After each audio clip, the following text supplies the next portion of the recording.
pris une chaise et je vais mettre une chaise. Parce que là, j'ai un pouf, et dans toutes les revues Dragon Ball, ça fait un bruit, écoute. T'entends? Si t'as entendu ce bruit dans les autres vidéos, c'est le pouf. Mais c'est mortel comme ça! Oh là là, on voit même pas qu'il y a une chaise, on dirait que je suis sur un siège d'X Racer. Tu vois? T'as l'impression, hein? Mif! Hier c'était dimanche, on était censé se retrouver pour la review live, réaction trailer, preview, réaction, Dragon Ball Super, épisode 127. Pour tous les nouveaux sur la chaîne, il y a beaucoup de nouveaux là qui sont arrivés en 2-3 jours. Je vous dis les gars, il reste 4 épisodes de Dragon Ball. Je l'ai fait, c'est une des petites reviews, tu vois, je l'ai fait en 2 spi parce que c'est une de mes passions que j'aime beaucoup dans cet univers, l'univers 7. Cool. Alors vu que la série se termine, je fais les 5 derniers épisodes et c'est bon. Donc soyez indulgents, essayez de kiffer le délire, mettez-vous à Dragon Ball, la famille, la putain de... J'ai mis du temps à sortir cette review car l'épisode était fou. Je peux faire ça maintenant, j'ai des sièges, j'ai des accoudoirs. Tu vois quand t'as une crise d'asthme et que tu prends le truc là, je l'ai pas là, je l'avais avant. De l'émotion, il y avait de l'amour, il y avait de la souffrance, il y avait de tout. C'est passé des trucs, des révélations, amour, secret, trahison.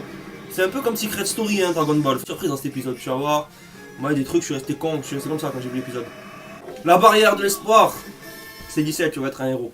C17, il a fait un tournoi du pouvoir, je peux te dire Messi à la dernière Coupe du Monde, tu vois, même bail. C17, c'est le Zlatan de l'univers 7. Personne s'attend, mais Zlatan, tout ce qui passe, c'est le Zlatan. Première scène de l'épisode, tu vois Jiren se charger, tu vois Jiren qui commence à lâcher sa puissance, tu te dis, ouais, aïe, aïe, Jiren sama, non. Oh, il a du feu qui s'échappe de son corps, soit, alhamdoulilah. Quoi? C'est un briquet humain. Voilà, et vraiment l'épisode qui commence par les chapeaux de roue, comme je peux dire, avec un C17 fantastique. Et Vegeta qui est toujours torse nu. Vegeta qui est toujours torse nu, ils sont pas fait de faux raccords, je sais pas quoi. Vegeta est torse nu tout l'épisode. Ça fait un nouveau perso, genre Vegeta torse nu, comme je t'ai dit dans le dernier épisode. Du charisme, je sais pas comment te dire, mais voir des persos torse nu se taper, ça rappelle Dragon Ball au début, tu vois. Contre un Jiren, il les tape. À 3 contre 1, il les gère. Il est là, un qui arrive là, tac, tac, tac, tac. Tu sais, il met les doigts, tac, tac, tac. Là, il lui dit, je comprends pourquoi tu as eu Toppo, mais ça ne suffira pas. T'es ma Vegeta. Père la transfo, va vomir, allez. Et là, regarde ça. Jiren, il va te couper le Kameha en deux. Avec une espèce d'uppercut du futur. Voilà, boum, Kameha en deux, jamais vu ça. Première fois qu'on voit ça dans l'univers Dragon Ball. Il est passé en mode Kalashnikov pour le petit déj. Cette scène, j'ai été choqué sa mère et j'ai pas compris. Comment C17 il est arrivé à se caler à côté de Jiren? Il lui a mis la boule dans le dos. Ça c'était un méchant moment. Ça c'est le moment où il te fait commencer l'épisode. Le mec C17 qui arrivait à toucher Jiren. À le toucher, à le mettre mal, à l'énerver.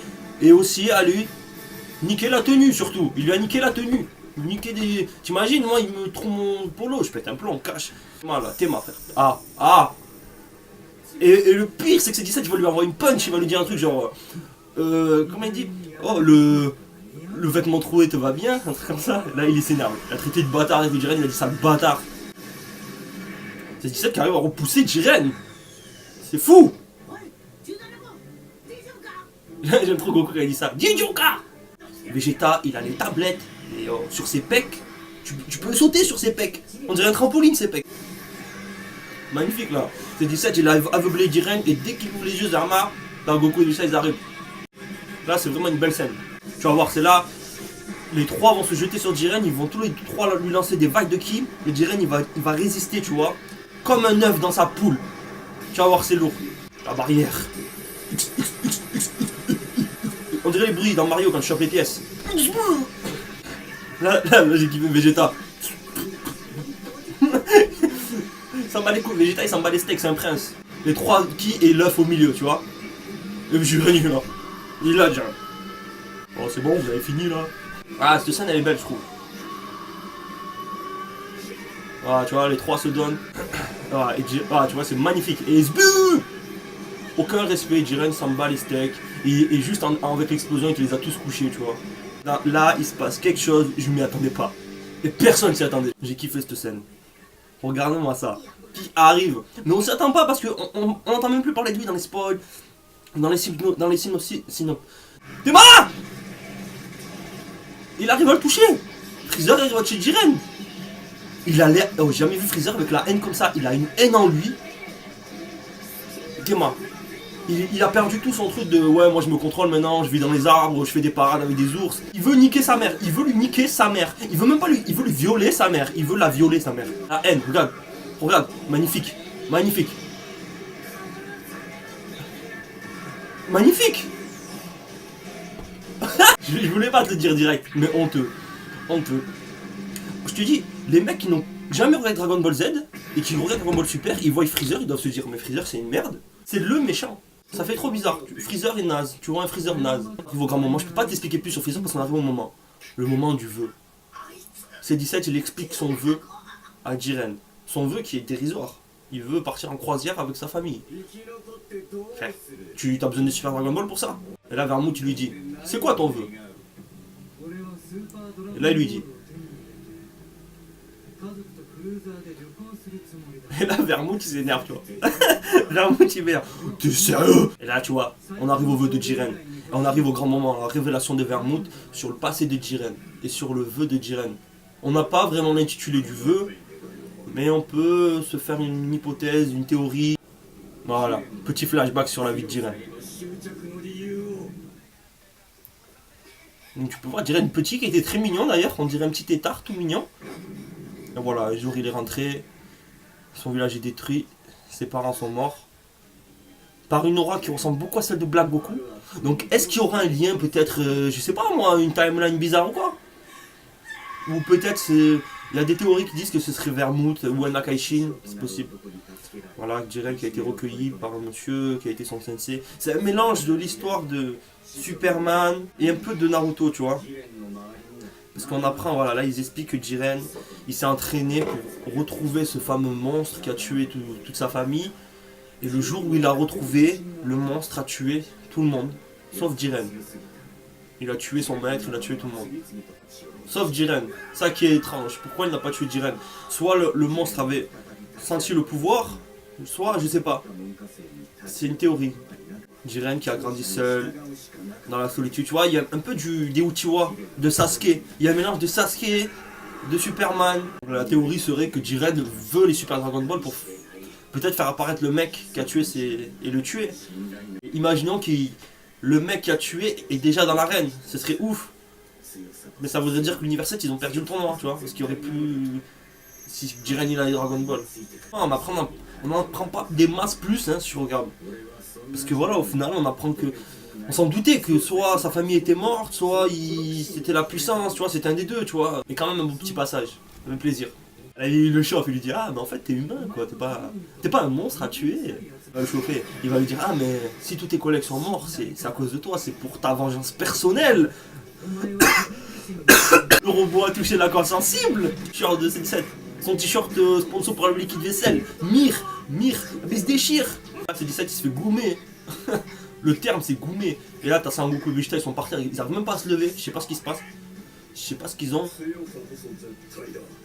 Ils ont dû fumer un terre, ils sont KO. Cette scène est violente. Mais c'est la dernière scène de l'épisode un peu. Et c'est la plus marquante on va dire. Comme je l'ai annoncé dans l'épisode précédent, C17 a trop brillé pour qu'il sorte et que ce soit fini, tu vois. Il a trop brillé. Quand tu fais revenir un perso comme ça, qu'on ne voit plus et qui brille, mais qui te sort la moitié du monde qui est dans le tournoi, qui te tue les plus forts, ben c'est obligé qu'il lui arrive quelque chose de grave. On assiste en direct au sacrifice de C17. Le sacrifice pour protéger Goku et Vegeta. Là il leur dit, je laisse tomber la croisière les gars. Il les protège. La boule de Jiren est tellement grande qu'elle va tout détruire, tu vois. Il lâche une punchline très très belle que j'ai vue la deuxième fois, très très belle, qui rappelle celle de C16. Il dit, ce geste est assez...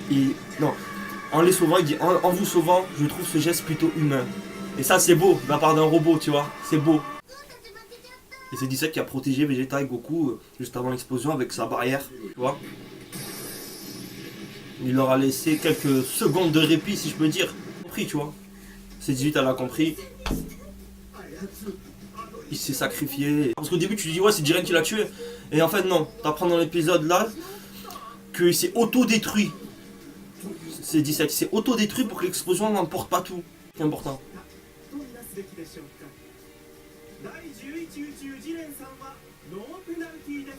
Ça veut dire pas de pénalité. Comme je l'avais prévu un peu. Il s'est sacrifié, le sacrifice, c'est pas un sacrifice vain, mais c'est un sacrifice, pas sûr que ça sert à quelque chose. Il est lourd en émotion, on va dire. Les dessins, c'était pas trop ça, c'était pas le feu et tout ça, mais il y avait de l'émotion, tu vois. Et la belle image de Vegeta sur le prochain épisode, sûrement la sortie de Vegeta. Parce que je me dis, ça a pas fini avec les faux spoils annoncés là. Végétaux, Freezer qui devient gentil, voilà, tu vois. Au moins, c'est faux ça. Ça va finir Goku Jiren, Freezer caché sous un caillou, passer quelque chose. Je sais pas ce qui va se passer, mais s'il laisse Freezer jusqu'à la fin, il va se passer quelque chose, c'est sûr. Ce qui est dommage, c'est qu'on le sait depuis le début. Depuis qu'il l'a fait venir, on sait qu'il va essayer de le trahir. Moi, c'est ça qui me perturbe. Ce qui va vraiment le trahir à la fin. Ce serait trop, tu vois, prévisible. Que Freezer ne sauverait pas beaucoup, je sais pas. Preview de l'épisode 128, il en reste plus beaucoup, il en reste 4. Vegeta, Jiren, le Vegeta qui va tout donner pour essayer de, voilà. Donc c'est la, oh, tu vois, le petit flashback avec Bulma, et là Vegeta il a l'œil tellement, il s'est fait défoncer. Elephant Man, Vegeta. Voilà, l'épisode il s'appelle la défaite de Vegeta, un truc comme ça. C'était ma review live réaction trailer, tu connais. L'épisode il était lourd, me tarde déjà le prochain. Après il va y avoir une pause d'une semaine pour un marathon qui est au Japon. Ouais, mais je te ferai quand même les dernières reviews, j'espère que ça dérange pas, j'espère que tu vas kiffer. Les nouveaux, j'espère que vous allez kiffer. Peut-être que vous allez vous y mettre à Dragon Ball, on sait pas, hein. C'est bientôt la fin. J'espère que ça va finir sur un putain de climax, qu'on ait une suite, tu vois. De ça, like, commente, abonne. On se capte très vite là dans la semaine, c'est obligé. Toi, passe une bonne semaine. On est lundi là, passe une bonne semaine. Bisous la meuf. Je te jure, c'est la vie, c'est le sang, c'est les émotions, c'est les organes, c'est tout.